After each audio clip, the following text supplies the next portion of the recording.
Welcome to Geeks Corner. I'm Mr. Daps. I'm Katie. And we're so excited that you're here on what's been a very busy day, to be completely honest. It really has. It has been a crazy 24 hours with multiple events. We're going to talk about a lot of them, but it's also been a crazy week. We've had Lunar New Year. We've had the opening of a bunch of stores in downtown Disney, Disneyland After Dark, Sweethearts Night, a bunch of announcements. It's just been busy. It's been crazy, and that's always a good thing because that means there's a lot more to talk about. Speaking of talking about things, what should people do, Katie? You should go into the chat box, or whatever it is that we call it, and you should tell us what has been the most exciting thing for you this week, because there is a lot. Whether it be Lunar New Year, whether it be Wonderful World of Sweets, whether it be Disneyland After Dark, Sweethearts Night, presented by Dove. We'll get to that. Important thing. We will get to that. But what is it that you're the most excited about? Because there's a lot. Because I don't even know what I'm the most excited about. Oh, you got time. You got time. All right. Well, this morning I was at the Disneyland Resort bright and early at 7:20, 7:15. Bright, too early. Something like that. I do know that security had just opened when I got there for going into the downtown Disney district. And that was so that we could get several members of the media a preview of Disney Wonderful World of Sweets ahead of its opening, which they announced would be today at 3:00 p.m. So they let us break that story. And it's always fun when you get to do one of these kind of behind the scenes we love an exclusive things. It wasn't exclusive, like there's other people there, but it was very fun to visit and get to take a first look at the new store in downtown Disney Wonderful World of Sweets, which to me is a bright, colorful, happy, joyful store. Like, even if it wasn't selling candy, it's just a place that's happy to be in. Like, the music's happy, the light is bright, there's lots of colors, there's some really great decorations that kind of like are candy-like recreations of, say, like Small World or Cinderella Castle and some other stuff. There's even a candy mountain with a train. Two of them. I don't know if it's the same one from different angles or two. They're in the windows on the outside. The pictures you posted today were just happy. Yeah, and then the music accompanies that. And of course, when it's a new store, everybody's excited to be working there and happy. And the new costumes are all bright and vibrant as well. And the caramel popcorn, the Werther's caramel popcorn, is delicious. And it's the same recipe that they use at Epcot, which I think we're basically at Epcot. I think people care about that. I think so too. I've never had Werther's popcorn at Epcot. I have, and I will admit it's on the sweet end of things for me. Like, just because I'll have a bite and I'll be like, all right, that was good, and then move on. Like, yeah, I'm like, okay, I just don't need that much sweets. Like, I'm very happy with just a bite or two. But it was very good. I enjoyed it. The event was very fun. There's a different, I want to say, themes for the Wonderful World of Sweets. Okay. So like one area is kind of like villains themed, it seems, and one like I'd have to actually pay closer attention. Maybe it's a type of candy theme too. And so you go around the room and you're like, oh, here's all this and here's all that. And they all come in these really fun bags, and there's a lot of attention to detail and the experience put into this new store. And then they also have two kitchens that you can watch from either inside or out. So on one side they're making candy apples, and the other side they're making the caramel popcorn. And so it's just, there's a lot going on. Oh, and the decorations on the walls. So like for sure, Small World, things are moving. So like there's kinetic energy happening inside the room. Kinetic energy? Mm-hmm. And like there's spinning things, and they're up on the upper levels of the wall. So it's kind of fun to go around and look at those. And on the outside in the Candy Mountain, the train is moving a little bit too. So there's some movement happening there. Also very cool. They've also gone into the story element of the store. And so they have a popcorn bucket named Poppy, Poppi. I'm curious why it's I instead of Y, other than maybe they didn't want it to be confused with the flower. Probably. I don't know. Anyway, it's very cute. It's a little popcorn guy, girl thing. It almost entity. reminded me of the star from Wish a little bit. I'm a star. Like, yeah, it has that just happy whatever feel to it. And you can get the popcorn bucket. You can also find the character in the store, like in the decorations of the store. And there's other characters in the store as well. Like Fluffy. Like Fluffy. In fact, there's 4 other characters. And they also have a little train cookie that's like a nod to Marceline's. And yeah, there's a lot of fun little connections. And there's some nods to the past that if you go around and look, you will find them as you go into the store. But great addition to Downtown Disney. Might be my favorite new addition to Downtown Disney in the transformation, like of everything we've gotten so far. But he's a menace to somebody's society. a little bit wacky now. He's a menace. You're gonna get locked out, buddy. I know what the issue is. There you go. That was the issue. The ball anyway, made for horses. This is the I think the best edition, just because it's such a complete transformation. And granted, there's been other transformations in Downtown Disney, but this one is such a completely different personality, and it's done so well, and I really enjoyed it. Another thing we got to see was the Disney Storyland Boutique, which is not open yet, and they gave us a kind of behind the scenes preview because like the scrims are still up in the windows and stuff. Open? But it is opening on Friday morning at 9, and so they took us behind the door, I guess, and we got to take a look at this. Couple key takeaways from this. Okay. The store itself is basically just a canvas, because it's going to change almost, he said roughly, like one of the people we were talking to said roughly every quarter. Okay. So right now, it's all about cute and cuddly and like plush and like cute things. Like Kawaii was brought up. And so it's got like Winnie the Pooh section, it's got a Stitch section, it's got a Baymax section, it's got a Cinderella section that had like, and all of them have plush things. It's got the little Mix-Its that are the brand new things. And then it had another section that was I think it's Japanese Sakura, that's from Disney Store Japan. And it's the only place you can get, it's going to be this section of the store where it will have basically like a limited time thing. And it's the only place you can get this currently in the United States. That's a big deal. And there's some other stuff in there that's from Japan too, but they specifically said this one part is only available in the United States. And I don't know how they're doing that, but it's awesome. And you could tell, like, I don't get into the merchandise quite as much as some people. Like, I appreciate it, but I don't be like, oh, I need to get this plush or whatever. This man went to Tokyo Disneyland and did not come back with a suitcase full of merchandise. No, it wasn't even a backpack full. I know. But I had that recognition of like, oh, people are gonna like this. Yeah. And but then like, it's gonna be like this for what is this, January? So March, April, May-ish. So by summer, it'll probably be a different theme with different merchandise, and like most of the store will be different. Yeah.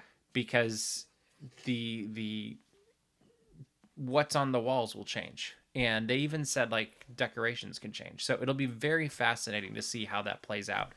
Because it will evolve with time, and it will really be kind of dependent on what they can put on the shelves and the stories that continue with that and the themes that continue with that, which is almost like approaching this store as if it was kind of a restaurant. True. Like we have this theme for our dining, whatever. And so that will be very interesting to see play out. And I'm very curious to see the reaction to it, because it is a different approach to a store. And it's very cute in there. Like there's a lot of cute stuff, and I'll be curious like what goes first, what sticks around longer. Like I think it's going to be a very interesting thing just to see what connects with Disney fans. But that's not all. We're still on today. The third thing I did today was attend the grand opening ribbon cutting ceremony for the Parkside Market and the 4 destinations inside, I guess you could say, that opened really a few weeks ago because they had a soft opening. But the official opening was today. And with that, we got to go to a reception afterwards and taste the foods. And I'm just going to say, so we have Soul Sisters. We have, bless you. Thank you. We have Sip and Sunder, and there's Gigi's Chicken, and then Parkside Vista upstairs, which is the bar. And I will say, let me think this through. I was very pleasantly surprised with Soul Sisters because I really wasn't sure what I was getting into with those because I just didn't know. Sure. And it was fresh. It was vibrant. It was, it tasted healthy, but not in a bad way. Oh, okay. If that makes sense. It and does. So you kind of had like salad elements that were fresh salad ingredients or whatever, and maybe you had some noodles on it, and then they had the sauce, and the sauce was really what took it to the whole new level, and I really enjoyed that. And then they had like dumplings that were pretty good, and once again the sauce took it to the next level. Like it was like a good dumpling, but then the sauce was really like you needed the sauce. Yeah. And I think that's just part of the whole experience of it. And that had like a little salad bed underneath it too, and I think that all went like you need the whole bite of everything to really get the most out of it, I should say. The chicken was good. I liked the chicken sandwich. Okay. Because the chicken sandwich had some sort of a sauce on it that gave it a nice kick that wasn't too much, but it was like, oh, this is good. And it wasn't just a normal like I don't know, like I'm trying to think who has chicken sandwiches that are, but it didn't taste greasy. That's what I'm trying to say. Like, and I almost felt like that could be held against it by some people, because I think some people, when they have a fried chicken sandwich, they want it to be more fried chicken. Okay. And this almost had a healthy fry, so almost like an air fry approach to it. And I liked that personally, just because I didn't feel like I ate that entire thing. Like some of them I didn't eat the whole thing because I knew I was pacing myself, but that one I finished because it didn't make me feel like I'd eaten something super heavy by the end of it. Like I was just enjoying it. The coffee was good as well. I had a couple of things there. What did you have? There was like a dirty chai something that had a funny name that I don't remember. Okay. And then there was a vanilla something.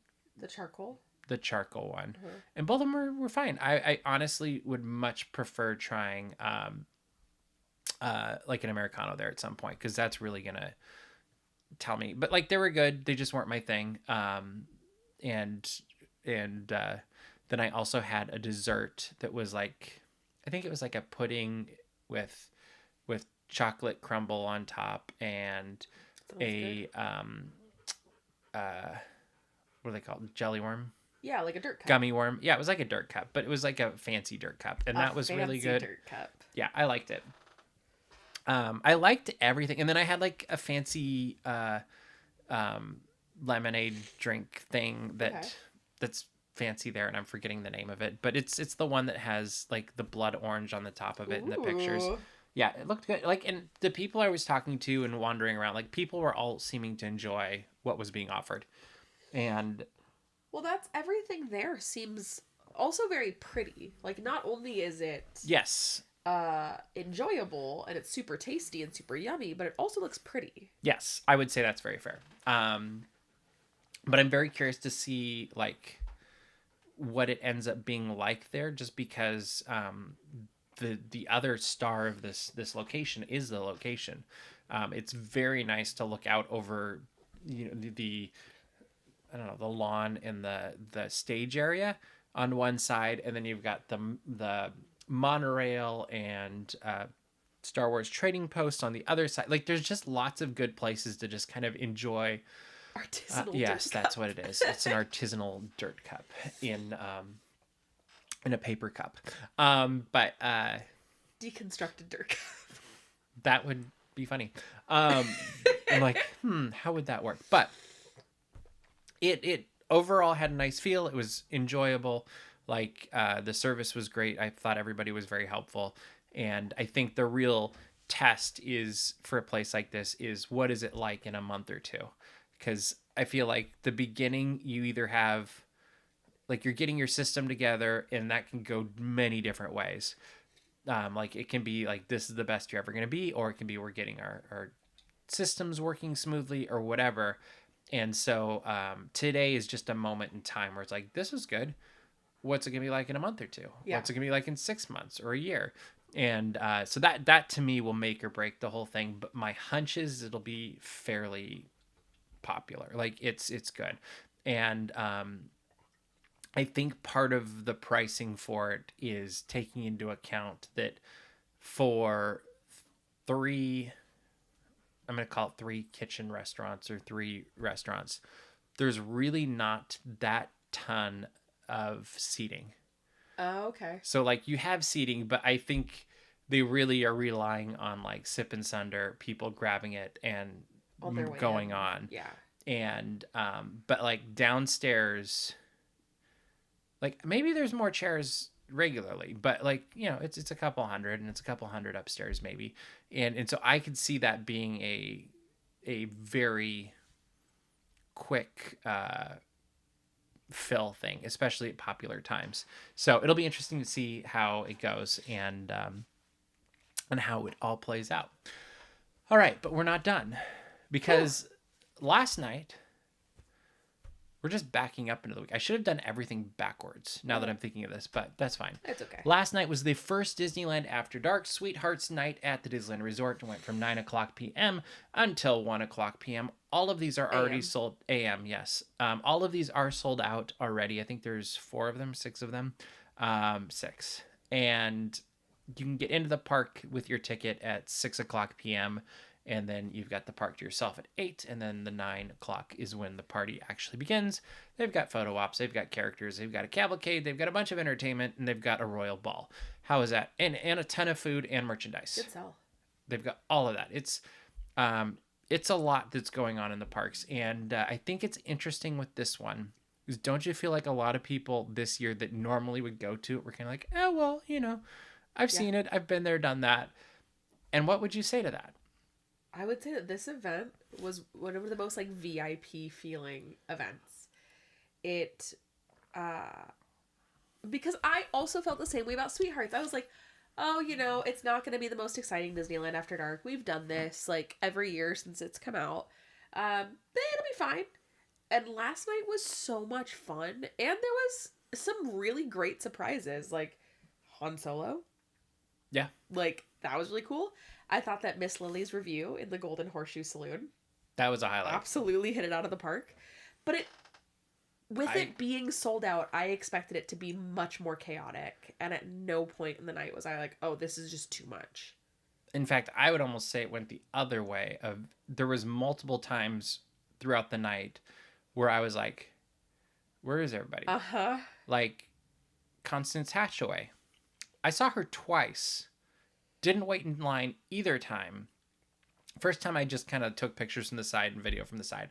Second time I was watching a piano player and there was no line. And so I was like, well, I have my camera. I'm going to go take pictures. Like, when do we get Constance Hatchaway to ourselves to take pictures? So I just went up and did a photo shoot. And then like after a minute or two, like one couple showed up. And so I did a few more pictures and then left. And that blew my mind. Yeah. Han and Leia walked right up. Basically no line. Yeah. Space couple, basically no line. The longest line was probably Donald and Daisy, in my opinion. Donald and Daisy were like packed. Yeah. They were really cute, to be fair. And then also like a couple of the photo ops had longer lines too. But even then they were moving. And and the really popular ones, they doubled up. So it wasn't like you were going to spend your entire night just standing in line. Which I did do the first Sweethearts night. Yeah, it happens. In fact, I would say a lot of previous or older Disneyland After Dark events, you were spending a lot of time waiting for... I'm remembering a lot of people waited for... bless you. The Atlantis meet and greet one year. That was the same year Hercules as and Meg. That was the that. first Sweethearts Night was Yeah, lot. there's been a lot of those. But this year there really weren't the lines, and my hunch is that there were so many more food offerings. Like it felt to me like there was more food offerings, and I think people actually did want to go and enjoy the food. And so like we walked by Cafe Orleans I walked by Cafe Orleans a couple times, and that would look like it was pretty busy. And Cafe Daisy was very crazy. Cafe Daisy was packed. Yeah. But like it was very fast. Yeah, because Clarabelle and Horse Collar didn't have a long line either. Yeah. Everywhere had maybe a dozen, 2 dozen, like consistently throughout the parks, but it wasn't like hundreds of people waiting for the line. Like Aristocats, their photo op had a bit of a line, but I found this on the web. thank you. She found it on the web. Good for her. But it was very fascinating and weird, and I don't know how it happened, that you could basically, like, we have a list every time we go and do one of these things. So you look behind the curtain, and we have a list of everything we could possibly want to cover. And this was the first event in however many years we've been doing this that we hit everything. Yeah. And it blew my mind. And we left at 12:30. Yeah. All right. Favorite thing you saw? Miss Lily's review at the Golden Horseshoe Saloon. And favorite character? Favorite character was probably Princess Leia. There you go. Okay. Easy. What was yours? I have a hard time not picking Mel Collins on the Mark Twain with her jazz band, because I just think that's magical. And then my favorite character was probably Constance. Okay. Like, she's terrifying, and she's pretty scary. That's very fun. What did she say to you?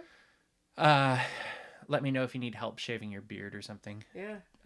Cutting your beard? Maybe it was cutting your beard. I don't know. Something like that. I don't think I would let her do that. Either way, it was terrifying.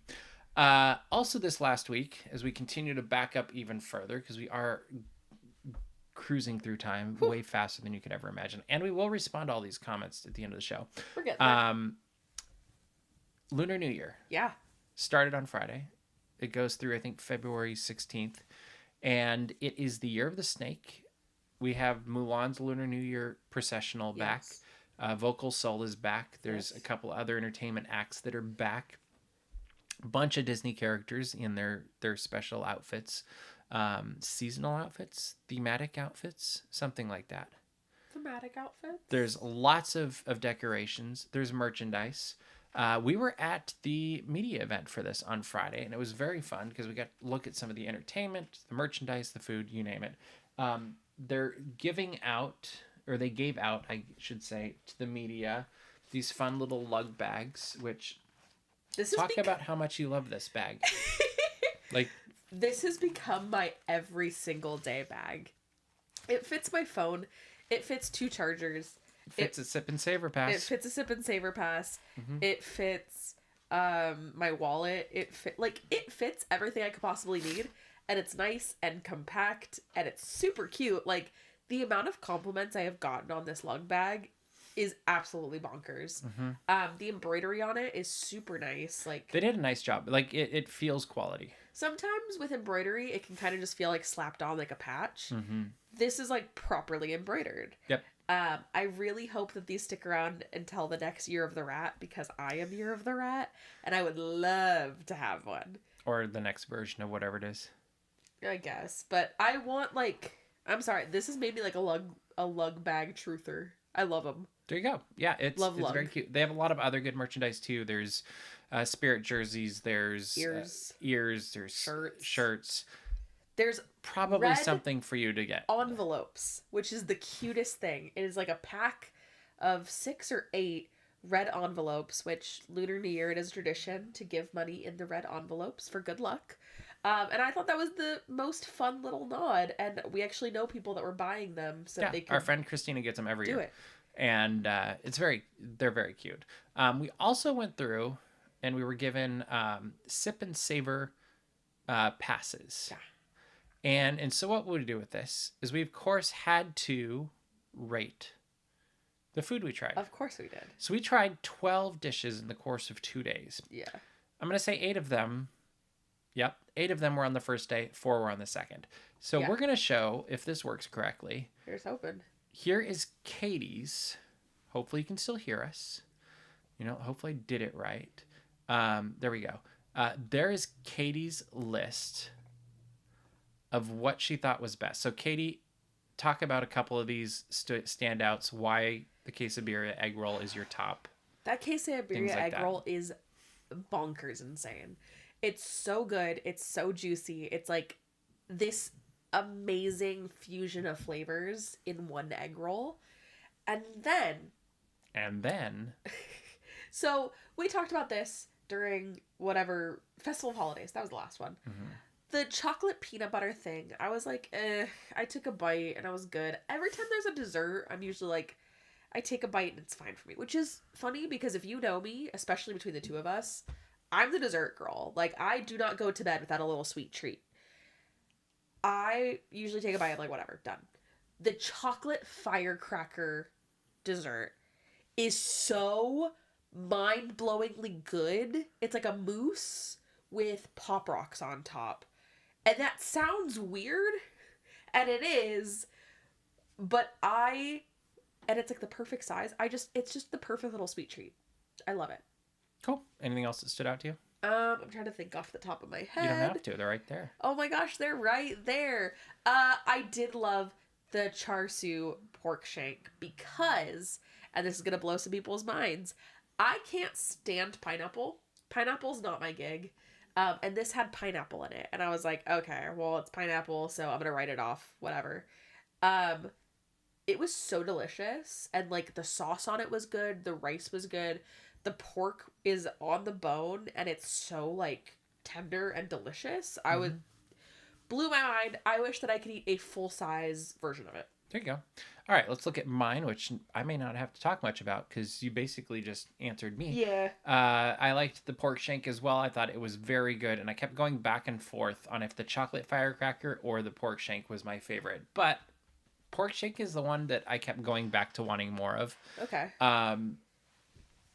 Even though I'm not a huge dessert sweets guy, and I really, really liked that chocolate firecracker. It's so good. I think it would have been first place. I came up with the idea of like, oh, I'd really like a raspberry something on it.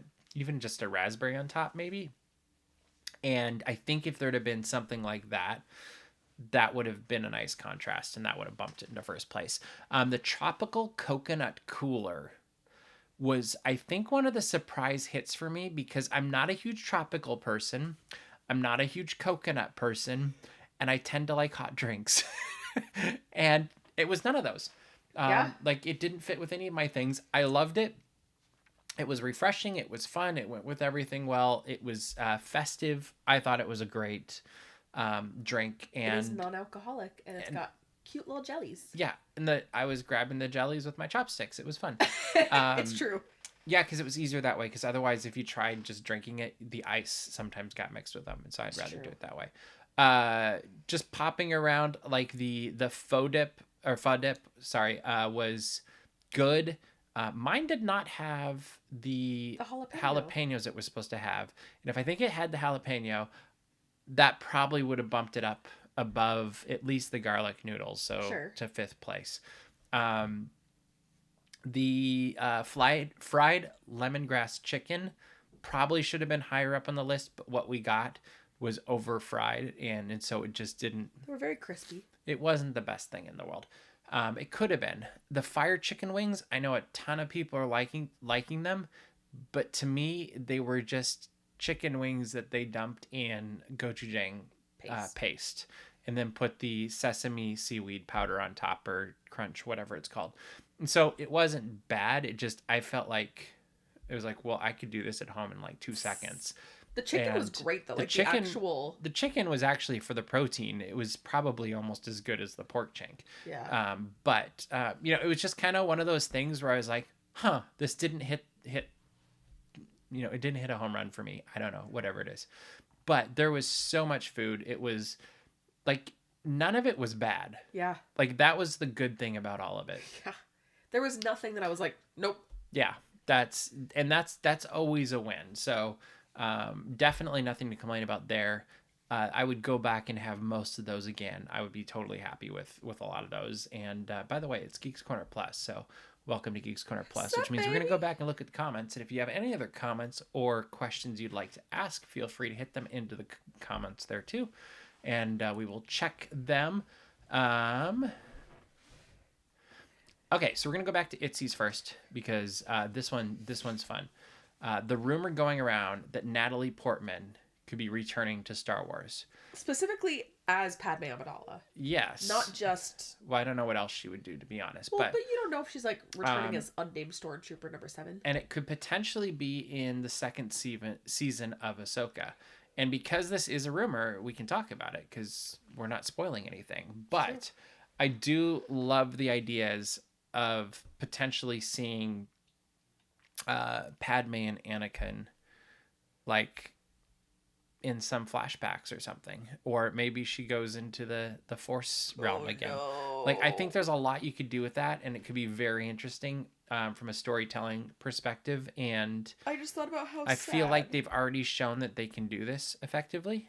So I think that's a great idea. Oh my god, I just realized the implications of Ahsoka Tano and Anakin Skywalker and Padme Amidala. Like, that is... Oh, that hurts. I see sad. Dave said hi from Toronto. Ooh. And he asked coffee or espresso. Depends on the time of day. Like, I think and where I'm at. Like, I like both of them, but both will be black. If it's espresso, I'll get an Americano, and I love to test different coffee shops with that. And if it's black coffee, it's black coffee. Like, I don't doctor it up really, and I take what I got. It's true. What's your favorite... This is a loaded question. Uh-oh. Your favorite whole bean coffee at the moment? Blue Mountain from Jamaica. Okay. Like, that one will always be... I think that one's almost impossible to beat. You can also get it in Haiti. And so I think when I've brought those back, that's always the top of my list. Starbucks has a Reserve Jamaica Blue Mountain. There you go. Yeah. It's a good... I'm amazed I knew that right off the top of my head. Look, too. I genuinely was like, oh, I don't know. No, that's the one. You're going to have an answer. Yeah. New bride feelings. Oh yeah, we did go. That could have been a story for tonight too. I liked her. I would like to go see her again. In the Haunted Mansion. Yeah, I know. I was like, listening. I think she's a good evolution to the next level, and I feel like she's not the end of this book. Like, there's going to be another new bride at some point in 5 or 10 years. No, I think she's a good step forward. I love the heartbeat. I think that the heartbeat is like...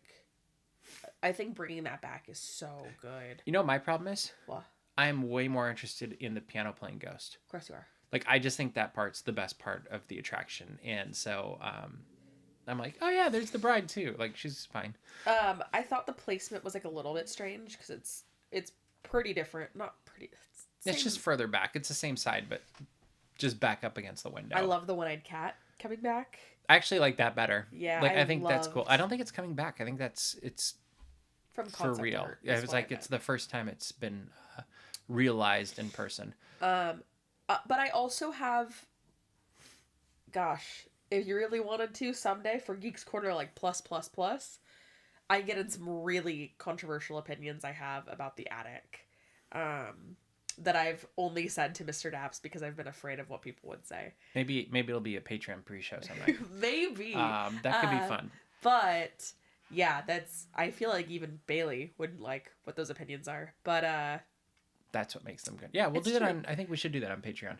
But I honestly think that the old bride was very outdated. And so I think this is a necessary improvement. Okay. I thought it was a good step forward. I actually like the vibe she brings to the attraction too, just because I always think the Haunted Mansion is kind of that first half. It's eerie and spooky, and then you get a little bit of happy, and then you get some eerie and spooky, but you don't ever feel like you're actually in danger. Yeah. And I think the thing that the Constance Hatchaway approach, or the Black Widow, I guess, approach, did is it did make it seem like, oh, there's real danger in here, whereas everything else is kind of more just like, this is Disney, like nothing's actually, it's just spooky. It's but not. This is Geeks Corner. Yeah. So I kind of liked that, just off the top of my head. Yeah. New projectors. I also, something that you and I didn't necessarily agree on. I like the candelabra in the graveyard scene. Oh, I do too. I just think you could do it better. Well, like, I would like to see it moving around, because I did like the Grim Reaper, but I didn't dislike it. I thought it was a great improvement. Yeah, that's fine. I just think it'd be cool to see it moving around, like different places, and moving through the graveyard. I think you could do some fun, like moving her story through the story. Sure. Which is kind of stealing a little bit from Disneyland Paris, but I don't have a problem with that, because that's what they're doing, is because now they've connected her to the candelabra. So that means she's in the endless hallway. Yeah. She's in the attic, and then she's out there. So you might as well run with it. Well, just bug us about the pre-show, Bailey. We'll make it happen. All right. We are running out of time tonight. So what should people do, Katie? You should go to dapsmagic.com. Check out all the Disney and geek news as it happens, because heaven knows there has been a lot in the last week, and it's just going to keep going. Mm-hmm. So, like, we have Anaheim Ducks Day this Friday. So be sure to follow along there, subscribe to our mailing list, and also find our Patreon at patreon.com/dapsmagic. We have a lot of fun there. You should join us. Absolutely. Make sure to subscribe to our YouTube channel as well. We've got a ton of, bless you, we've got a ton of videos going up from Disneyland After Dark Sweethearts Night. I've got more videos from today from my events that I was at Downtown Disney, so those will be going up in the coming days as well. Plus the regular things like Disney This Day, Geeks Corner, and more that you don't want to miss at all, I think. Anyway, that is all the time we have for you this week, so we will see you round the corner. Bye!